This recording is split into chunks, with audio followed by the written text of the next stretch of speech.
Assalamualaikum warahmatullahi wabarakatuh. Saudaraku dimanapun berada, yang mau ikut berperang sama Satrio Piningit Muhammad Rasul, mari kita bumi hanguskan kaum laki-laki ini tadi ya, dari Sabang sampai Merauke, terutama tanah Jawa ya. Kita tunjukkan sama dunia kalau tanah Jawa itu benar-benar manusia dusta, agama dusta, dukun dusta, pendeta dusta, kiai dusta ya. Karena mana tanah Jawa ini gudangnya Dajjal. Bahkan channel Satrio Piningit ini tadi dikuasai sama Dajjal. Enggak channel Satrio Piningit maupun channel Imam Mahdi udah dikuasai. Makanya mereka tuh Dajjal teriak. Yang paling ditakuti sama orang tanah Jawa itu orang-orang Dajjal ini tadi ya, cuman channelnya Satrio Piningit Muhammad Rasul.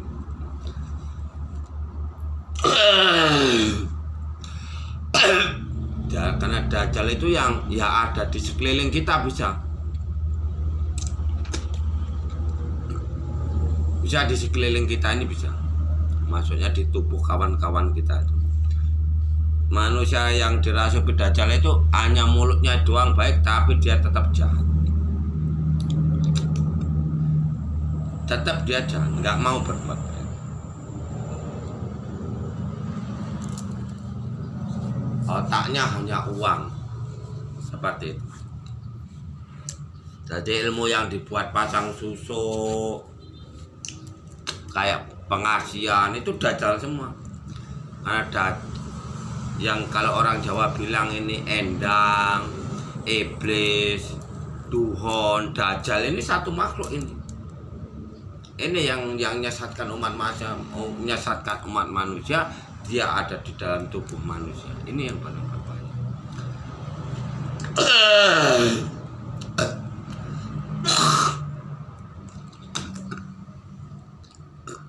Makanya langkah awal Pak Res tetap mengajari cara membuat menciptakan gaib penghancur alam kita.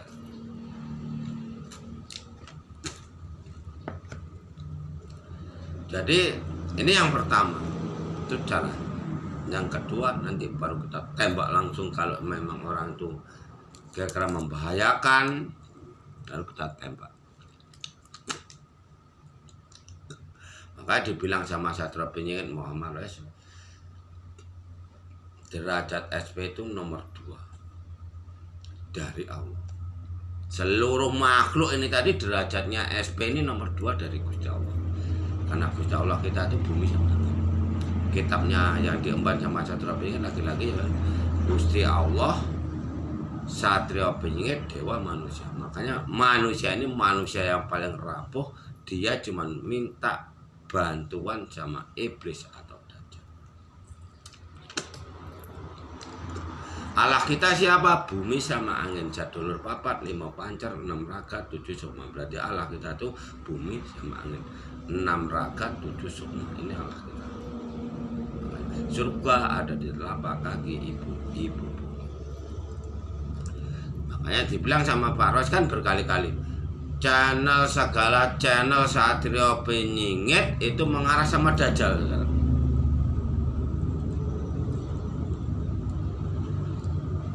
Jadi kesempatan ini pengikutnya Satrio Piningit ini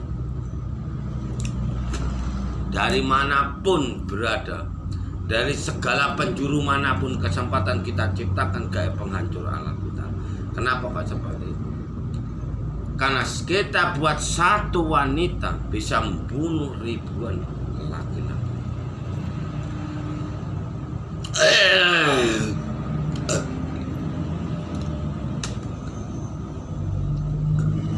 Contoh kayak istri Pak Raja namanya Wilminat,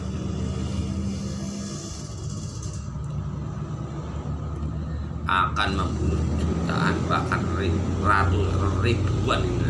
Kalau tergantung ya, itu seperti Bunda MC kan itu dipasang juga, ini pagar diri atau dia akan ngikut Dajjal. Kalau ngikut Dajjal akan bumi hanguskan laki-laki dajjal itu kalau mau ikut Pak Rois berarti dibakar supaya nggak bisa digauli kaum laki-laki. Maka dibilang sama Pak Rois, dukun, kiai, pendeta, bisu, Buddha ini tadi dajjal atau iblis itu semua.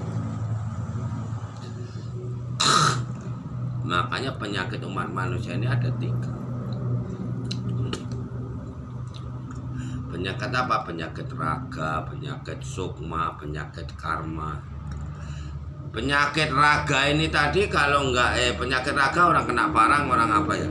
Ini penyakit karma. Penyakit sukma ini ya ulah dukun, kiai, pendeta, bisu dan Buddha ini. Karma ini karena ini. Penyakit karma ini tadi karena ulah dukun dan kiai ini tadi sehingga bisa kena karma.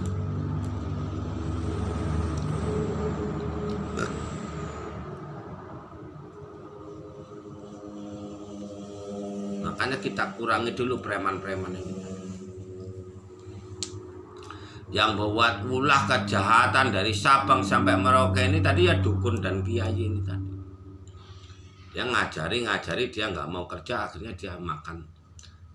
Ya kan? Tetap larinya ke maksiat ini. Larinya ke maksiat. Bukan saudara kita itu yang menjual diri, maaf ya, menjual dirinya dijual, kemaluannya dijual. Perempuan itu yang seperti itu bukan karena makan, bukan karena lapar, ya karena dajjal atau iblis ini tadi. Belakangnya ada dukun dan kiainya ini tadi.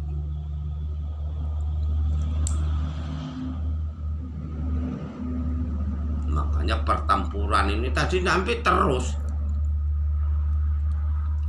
Makanya mumpung sekarang ini dajjal dan iblis itu takut sama channelnya Satria Penyihir Muhammad Rois.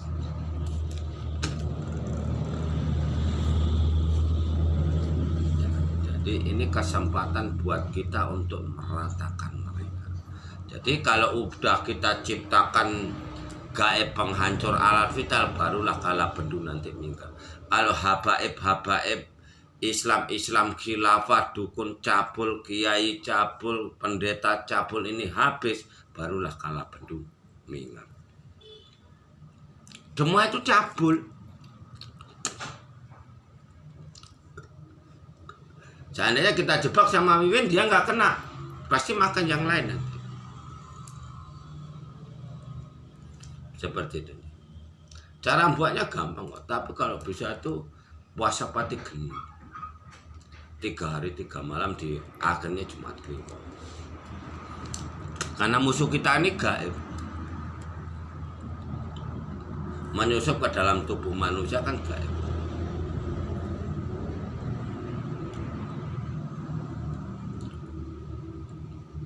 Makanya Pak Rois dulu Topong Rame itu dikejar-kejar preman. Ya nyerangnya secara gaib, secara racun lah, secara serangan gaib lah. Gitu. Kalau terang-terangan kan dia nggak berani. Kalau terang-terangan.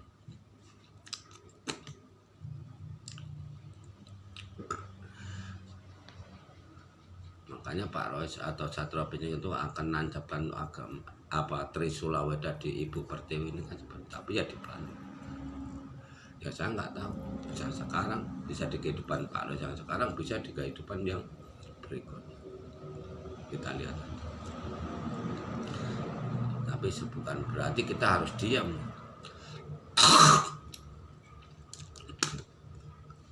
Kita serang terus, kita hujani terus mereka sama kodam-kodam itu.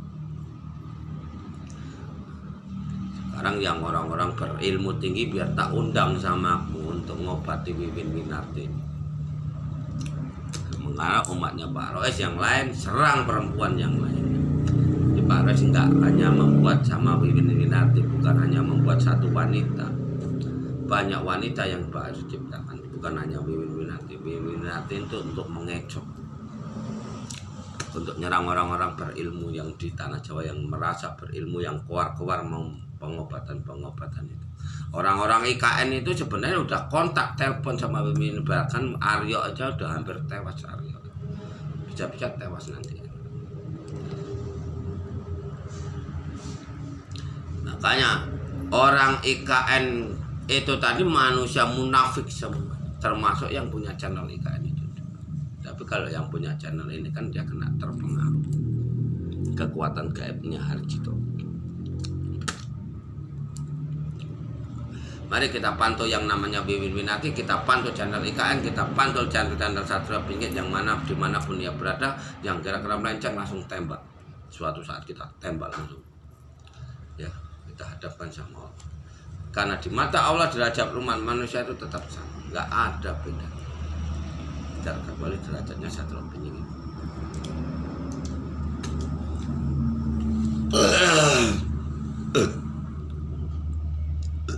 Siapapun presiden, mau jenderal, mau siapapun, nggak ada pangkat dan derajat, nggak ada dukun, nggak ada kiai, nggak ada dewa, nggak ada iblis. Hadapkan sama Allah, zikir bismillah, hancur.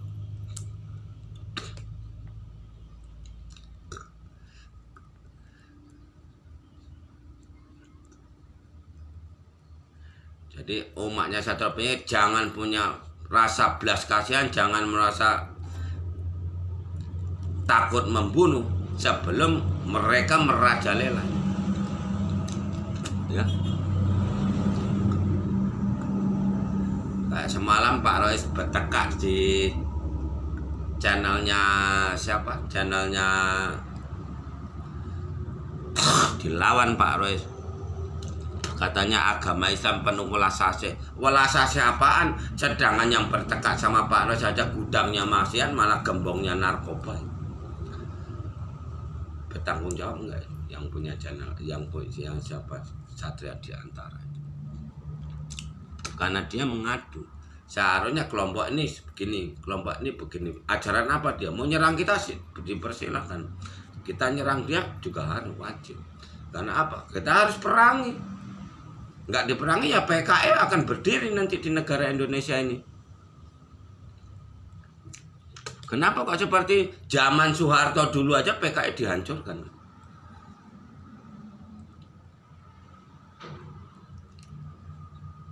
Cuman kan zamannya Soeharto itu nggak tahu awal mulanya PKI, yang dimaksud PKI ini tadi apa, makhluk apa yang menyusup ke dalam tubuh manusia ini nggak tahu.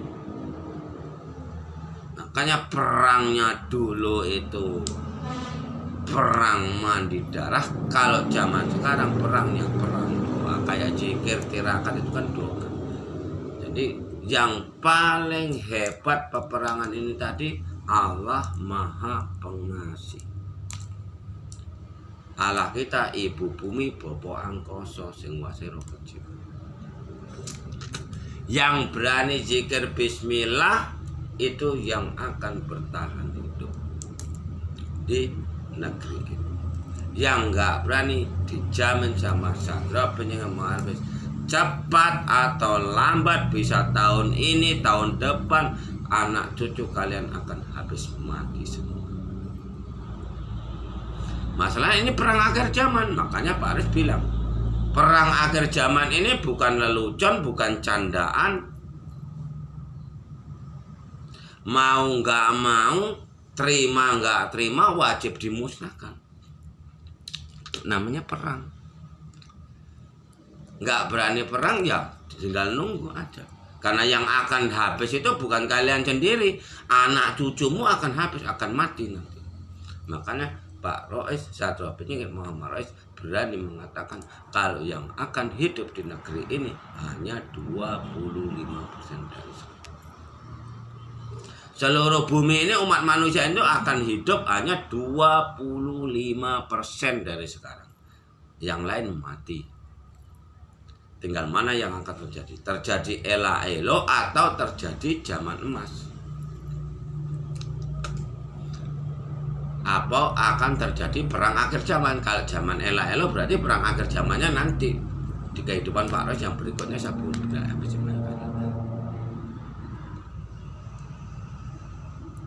Tapi kalau zaman emas kita Pak Rois sama Bunda MC atau Bunda MC udah kumpul sama Pak Rois dan kalian anak-anaknya benar-benar nangis sama Bunda MC.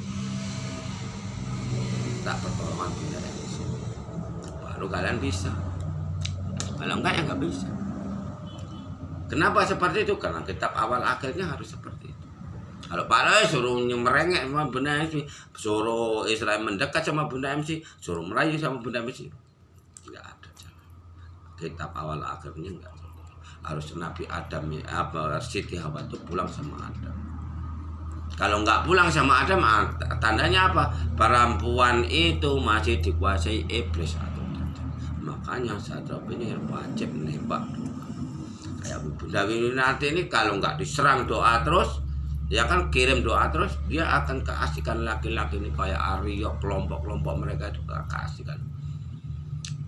Sampai barangnya Wiwin itu dipoto-foto, dikirimkan teman-temannya, dipromosikan, mau nggak ini, apamnya seperti ini, apa ini.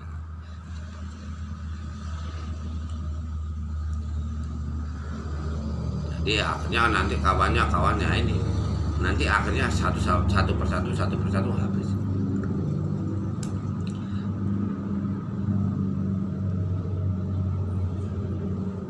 Saya orang sabar itu modelnya model ketagihan. Damangan sekali kurang, diobati pun ya, seandainya kayak kemarin belum kuat kan, diobati sembuh, balik lagi makan lagi nanti, itu udah pasti. Kan dibilang dipercepat sekarang, udah nggak ada waktu lagi untuk main-main.